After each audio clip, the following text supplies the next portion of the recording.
Conversation with French President Emmanuel Macron on Saturday, with the two leaders agreeing to work together on the crisis. In a statement, the White House said the two discussed the need to confront the increasingly dangerous situation associated with North Korea's destabilizing and escalatory behavior. The chairman of the U.S. Joint Chiefs of Staff, General Joseph Dunford, has arrived in Seoul for talks on ways to better deal with threats from North Korea.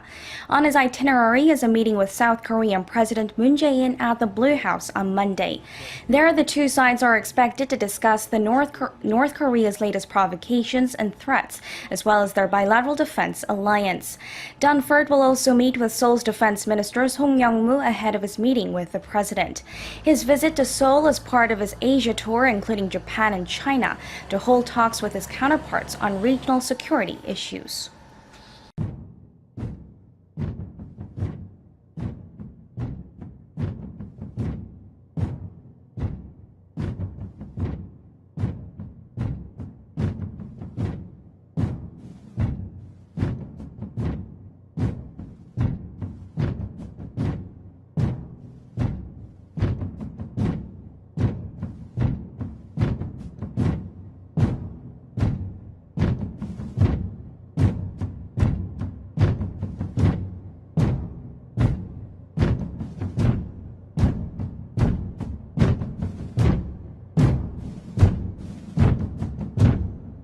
The 26-hour visit to Moscow marked the third meeting between President Xi and President Putin in 2017. The two leaders discussed expanding bilateral ties and promoting mutual cooperation. In the past 4 years, Xi and Putin have met over 20 times, averaging about 5 times a year.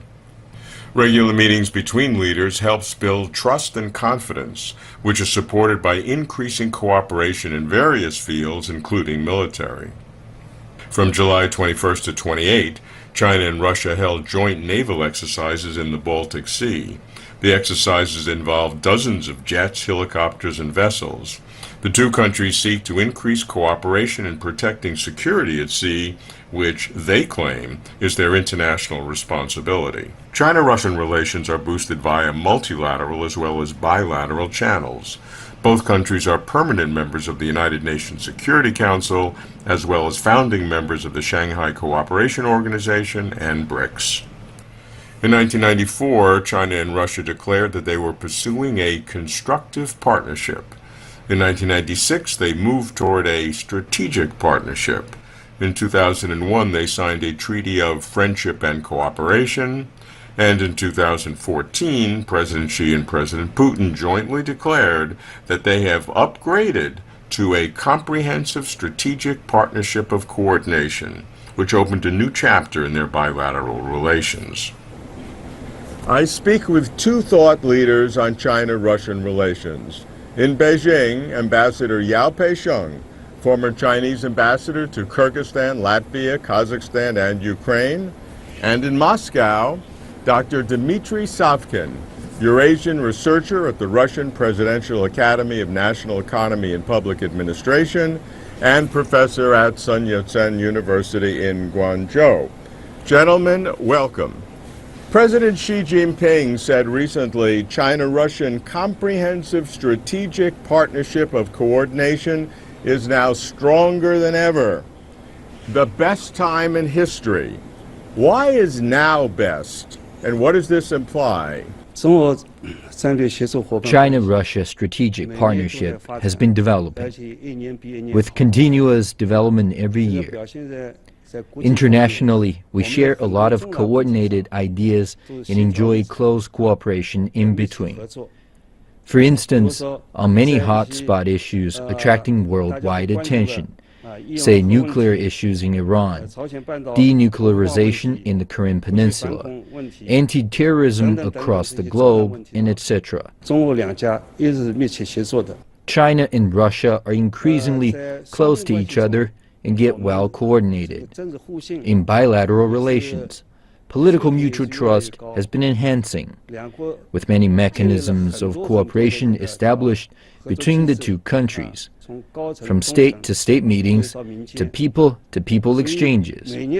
Both China and Russia have recognized the continuous progress and the ever-increasing level of cooperation. Dr.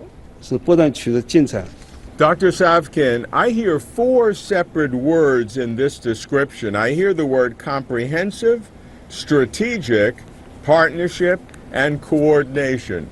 Can you parse these four words and tell me what each means in this context? Those relations between Russia and China are considered to be comprehensive because they include not only bilateral, political, and economic relations, but also similar positions in multilateral relations, for instance, in the UN Security Council. Both Russia and China focus on the long-term cooperation. That means strategic. So they are not connected with the geo-economic influence. And both of our nations are active participants in Shanghai Cooperation Organization and BRICS and other organizations. And coordination is a new trend in Russian-Chinese relation. It means that Russia and China are trying to build so-called Pax Eurasiana, a new type of relationship which is based on relative peace and stability in Eurasia, and trying to expand those peace and stability on other regions. Ambassador Yao, President Xi has used a very interesting metaphor called a ballast stone. What does that mean in this context? Why is China-Russian relations now considered a ballast stone for safeguarding regional and global peace and stability?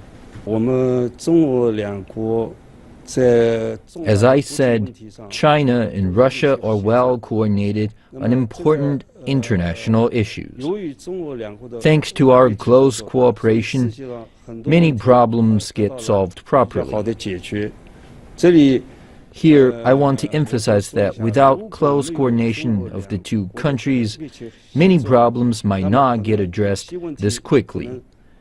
Some escalated tensions may not be eased. Because there is cooperation between China and Russia, as well as concerted efforts from the international community. We have succeeded in addressing many thorny issues. Dr. Savkin, the concept of a stabilizer in international relations means that there are things in international relations which are destabilizing. So what are the kinds of destabilizing emphases and activities that are going on today that the China-Russian relations is designed to balance with this ballast stone metaphor?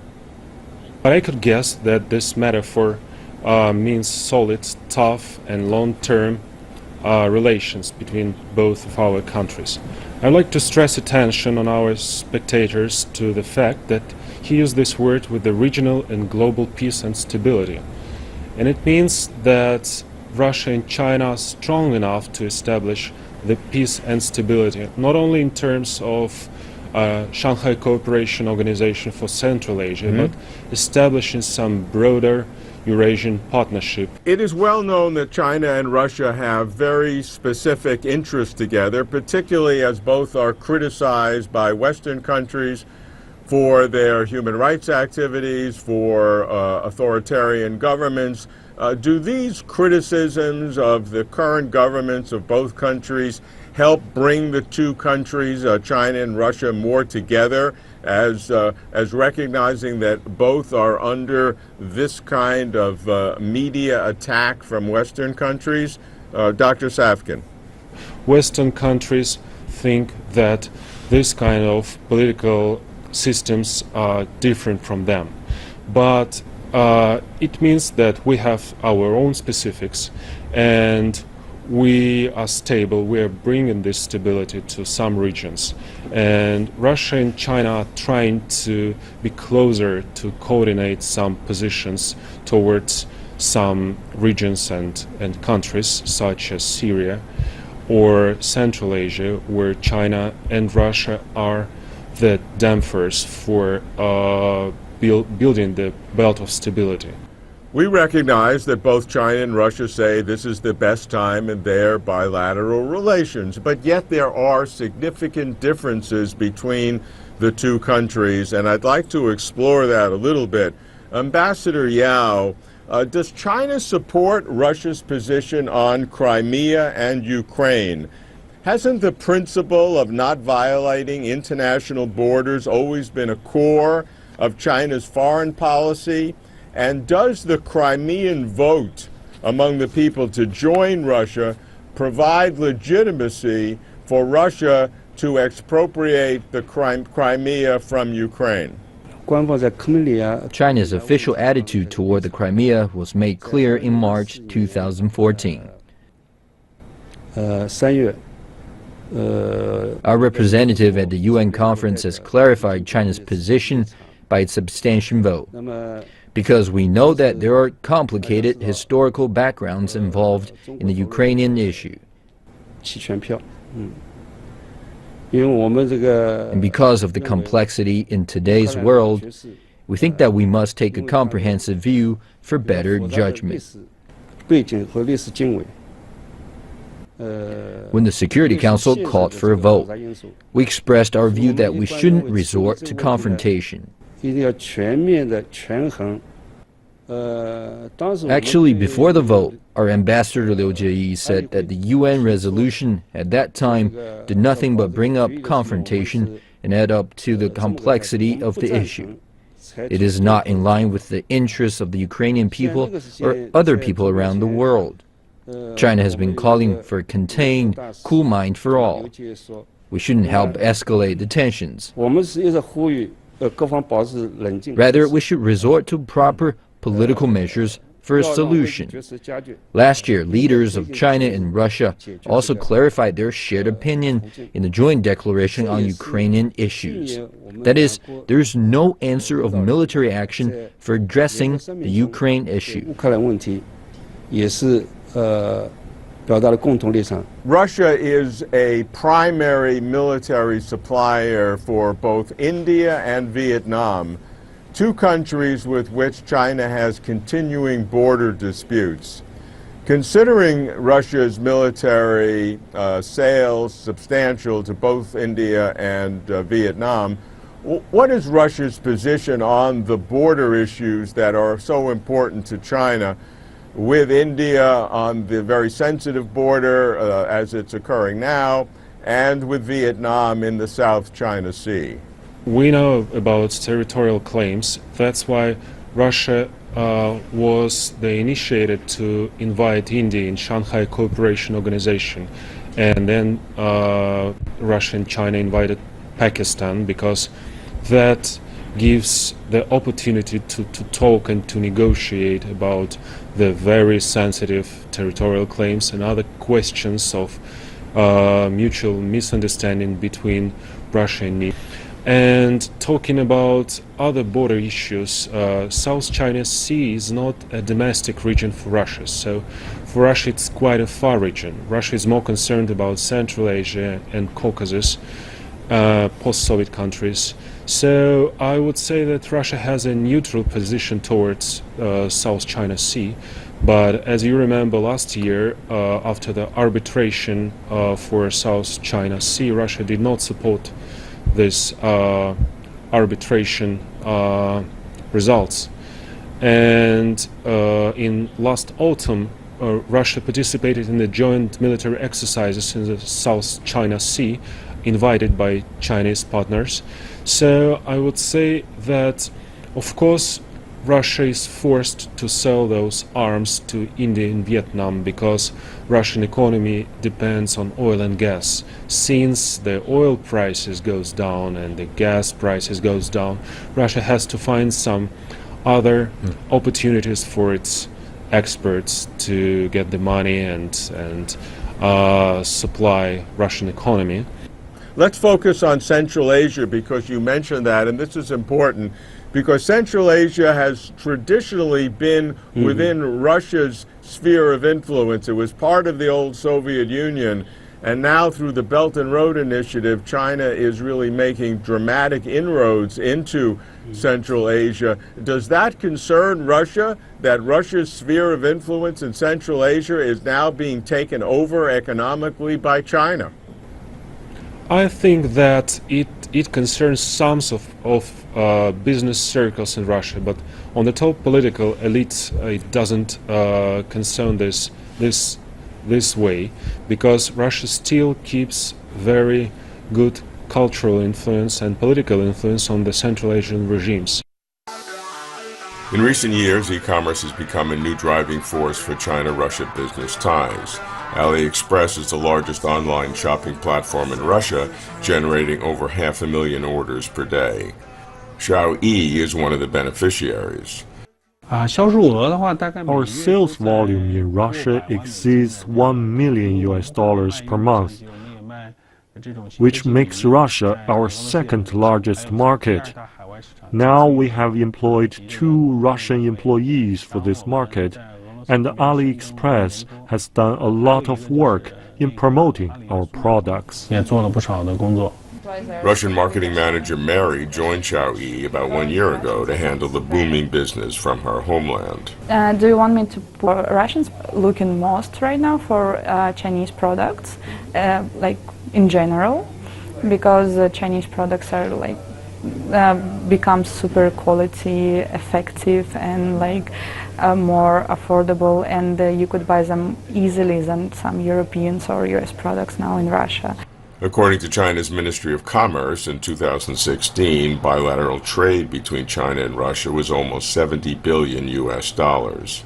Neighbors and partners, China and Russia, are looking to boost their economic cooperation. But experts say if Russia wants to build economic momentum, the structure of its exports to China must change. This is especially important for the Russian side, because for Russia, this closer cooperation with China is not just a means of trying to sell more commodities to China, but it's a way to access a large and growing market and to have a gateway for exports of manufacturing goods as well, and for probably high-tech cooperation. Measures are helping to improve trading relations. The Bank of Russia opened its first overseas branch in Beijing, and the renminbi clearing center opened in Moscow. A decent start, but more is needed to build bilateral trade.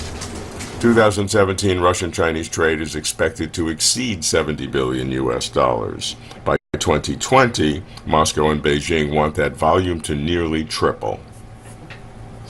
Let's discuss economic cooperation between China and Russia. From each side, what are the benefits? Let's start with the Chinese side. Ambassador Yao, what are the benefits to China economically in this new strategic partnership with Russia? Economically, Sino-Russian cooperation has achieved prominent progress. Despite impacts from the international financial crisis, both the countries are actively seeking new areas of growth. Last year, trade volume between the countries was not very big, not yet 70 billion US dollars. But for this year, some experts predict that it could be somewhere around 100 billion. And the number will look better the year after. Why? Mutual investment has been increasing. In addition, the Russian economic structure has been improving. This provides China with good opportunities for development. In border areas, particularly in the Far East and other areas of regional cooperation, we have made a lot of progress.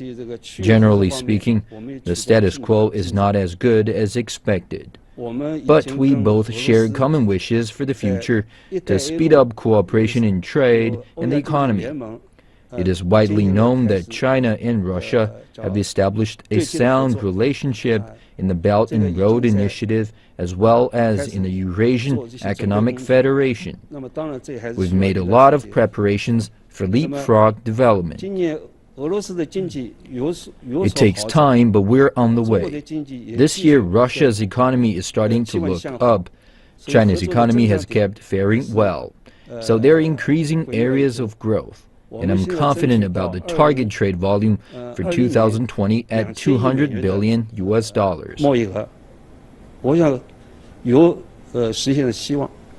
Savkin, does Russia worry long-term that the economic relations with China are asymmetric and imbalanced, in that China is importing from Russia raw materials, particularly energy, and exporting to China manufactured goods and financing, so that over the long term, if this continues, Russia will become like a satellite to China, feeding China's industrial might and itself becoming hollowed out, and Russia and the Russian economy will just be a provider of raw materials as opposed to a manufacturing and a high-tech base. Is this a concern long term? I think it's not a concern for Russian-Chinese relations, because Russia and China now are substituting some sectors, trying to rebuild its economy. As we know, China is developing the inside market, so it tries to increase the amount of carbon dioxides imported from Russia.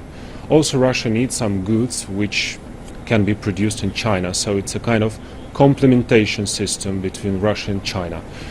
Also, Russia and China have a buffer region in Central Asia, so both of them are interested in the development of Central Asia.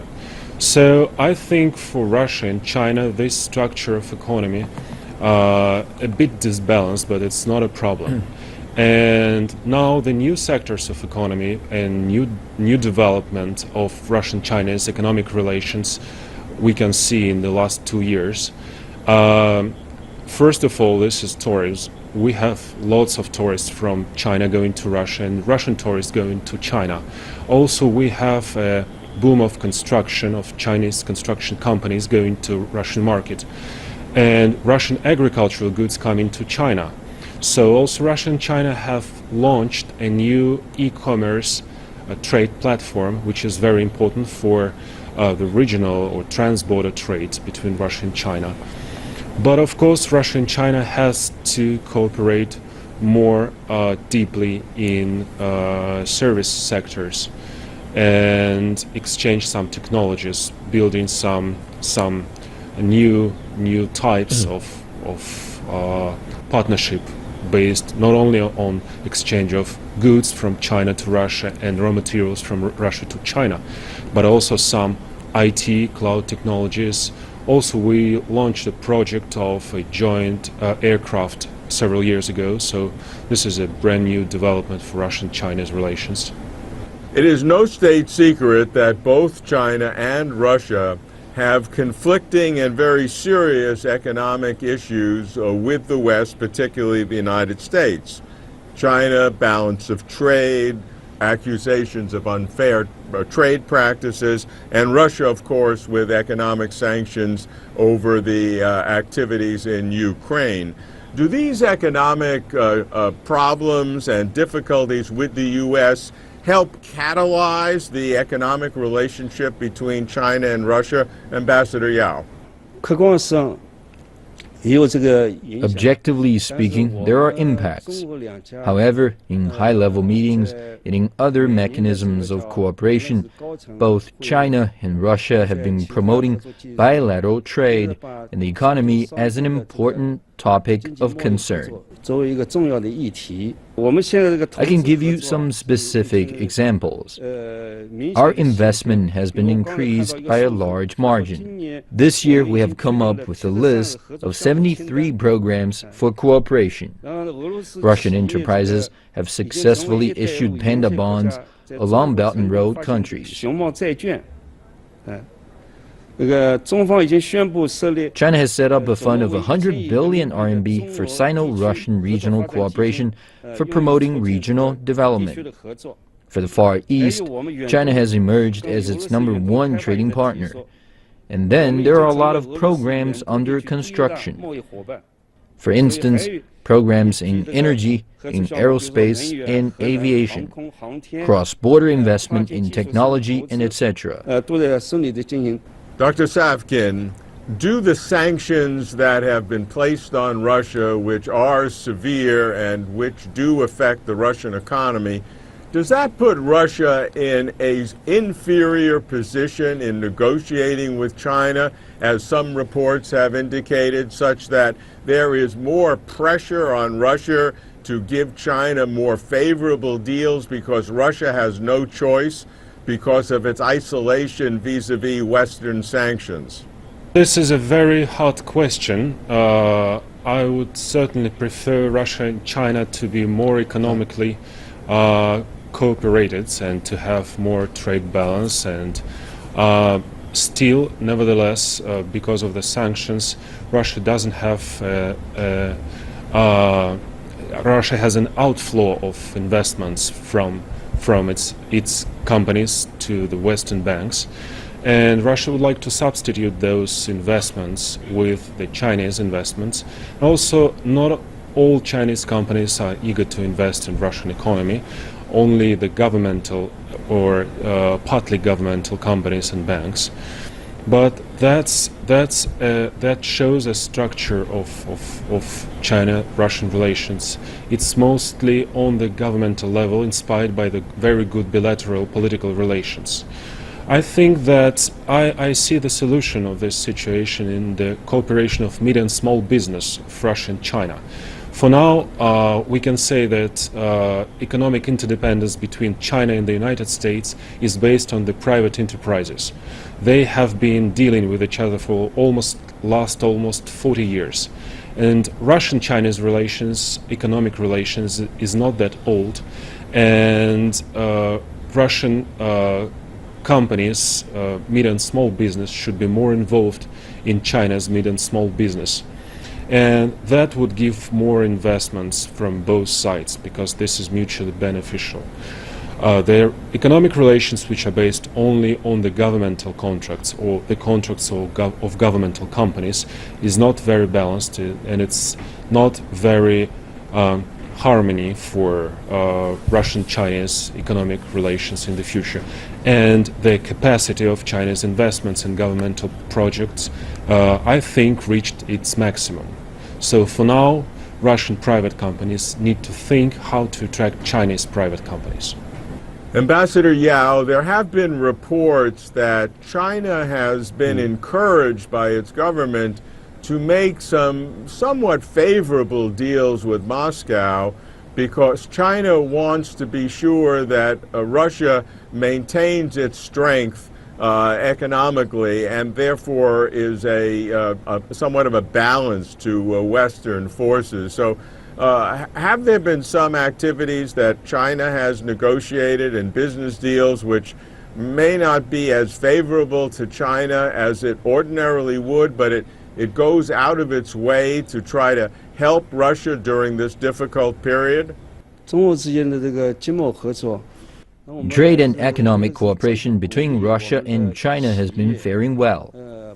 The Chinese government encourages SMEs to go to Russia for partners, and vice versa. These are all mutual efforts. Now, as we promote such cooperation, we should also cater for the needs of the market. For instance, projects developed not because the government wants them to prosper. The time for government intervention has gone. Now we stress the role of the market. Let the market decide. Well, now the size of cooperation between China and Russia is not very impressive, not comparable to that between China and South Korea. But as I said, we're seeking all sorts of growth points and sales channels. We're confident that we will continue to do better. In particular, with an improvement of the domestic market in Russia, prospects for development of the two countries will be even better. I've said that trade volume between China and Russia was small, not yet $100 billion US. But with proper development, we can attain 400 or 500 billion. This is my view.